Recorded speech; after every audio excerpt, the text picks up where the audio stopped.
Kitab Keluaran pasal 15 ayat 22 sampai ayat yang ke-27. Demikian firman Tuhan. Musa menyuruh orang Israel berangkat dari laut Teberau, lalu mereka pergi ke padang gurun Syur. 3 hari lamanya mereka berjalan di padang gurun itu dengan tidak mendapat air. Sampailah mereka ke Mara, tetapi mereka tidak dapat meminum air yang di Mara itu, karena pahit rasanya.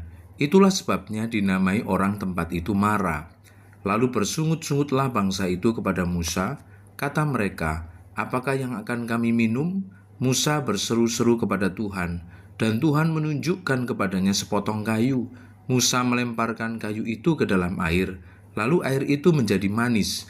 Di sanalah diberikan Tuhan ketetapan-ketetapan dan peraturan-peraturan kepada mereka, dan di sanalah Tuhan mencoba mereka. Firman-Nya, "Jika kamu sungguh-sungguh mendengarkan suara Tuhan Allahmu dan melakukan apa yang benar di matanya, dan memasang telingamu kepada perintah-perintahnya, dan tetap mengikuti segala ketetapannya, maka aku tidak akan menimpakan kepadamu penyakit manapun yang telah kutimpakan kepada orang Mesir, sebab aku Tuhanlah yang menyembuhkan engkau." Sesudah itu sampailah mereka di Elim. Di sana ada 12 mata air dan 70 pohon korma. Lalu berkemahlah mereka di sana di tepi air itu.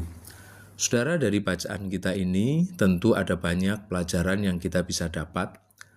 Yang pertama diantaranya adalah bahwa orang-orang Israel yang baru keluar dari perbudakan Mesir sedang ada di dalam proses pendidikan. Dan yang pertama mereka sudah lalui, yaitu ketika mereka berhadapan dengan Laut Kolsom.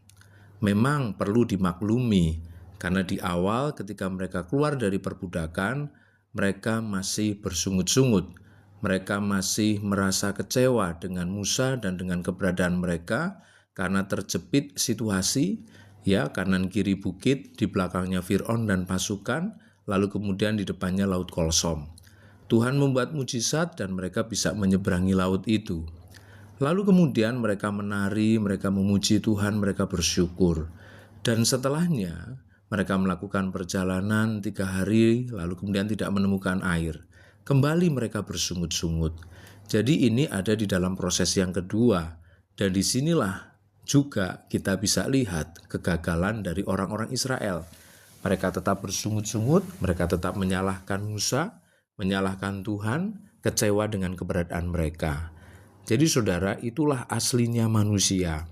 Ketika diberhadapkan dengan situasi sulit, lupa akan pertolongan Tuhan di waktu-waktu sebelumnya.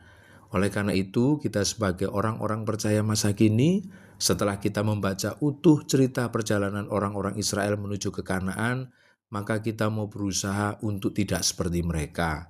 Kita pun juga dibawa oleh Tuhan kepada proses-proses kehidupan. Tuhan bawa kita kepada situasi yang sulit. Tetapi mari, kita masih bisa menjaga hati, kita masih bisa mengendalikan emosi kita, mengendalikan lidah perkataan kita. Kita dapat menggunakan iman, mata rohani kita. Walaupun mungkin mata jasmani melihat bahwa segala sesuatunya mustahil, tapi mata rohani berkata bahwa semuanya mungkin karena kita memiliki Tuhan yang sama, Tuhan yang besar, Tuhan yang menolong umat Allah di masa lalu, Tuhanlah yang menolong saya dan saudara.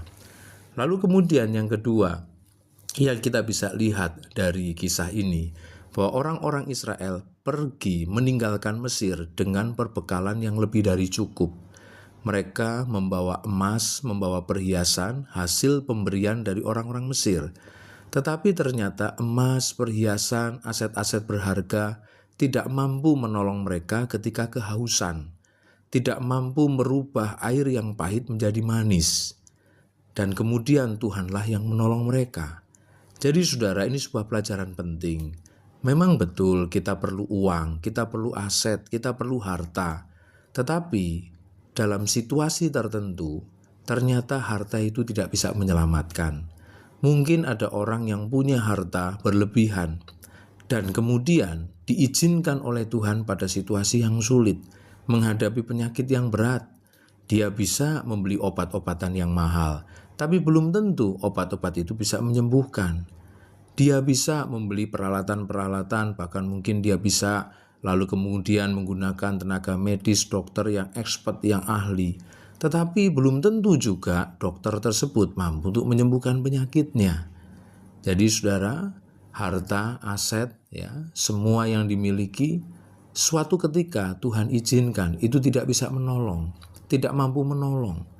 Dan ketika mungkin ada cerita-cerita orang-orang yang sedang mengendarai pesawat, ya, lalu kemudian terjadi trouble di atas, maka apapun yang mereka miliki, jabatan, harta, aset, ya, tingkat pendidikan, apapun lah kemuliaan-kemuliaan yang mereka miliki di dunia, tidak mampu menyelamatkan mereka.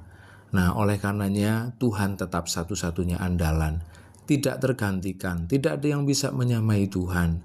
Ya, karena Tuhan itulah yang mampu melakukan yang mustahil menjadi tidak mustahil. Uang, harta, semua yang kita miliki sifatnya terbatas, tetapi Tuhan tidak terbatas.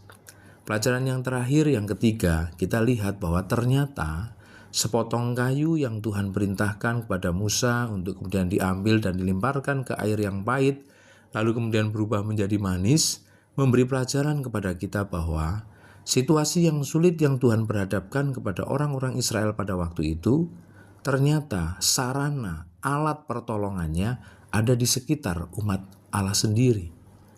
Tidak jauh-jauh alat atau sarana pertolongan itu. Maka ketika kita tarik pelajaran itu dalam kehidupan kita sekarang, bahwa ketika kita mengalami situasi yang sulit, bisa jadi sarana alat pertolongan tidak jauh dari kita. Tuhan mampu menunjukkan alat yang sepertinya sederhana, yaitu sepotong kayu, dan kemudian itu bisa mengubah air yang pahit menjadi manis. Kita ingat cerita ketika Yesus memberi makan 5.000 orang.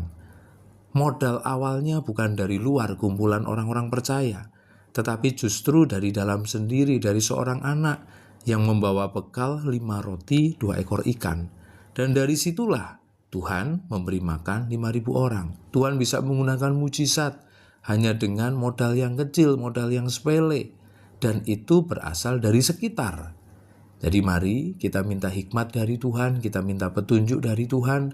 Barangkali persoalan pergumulan yang sedang dialami, sarana pertolongannya ada di dekat kita. Tuhan kita kreatif, Tuhan kita punya banyak cara, dan ketika Dia menetapkan satu cara untuk menolong kita, tidak mungkin gagal. Dia Allah yang selalu berhasil untuk menolong setiap pergumulan umat-umatnya.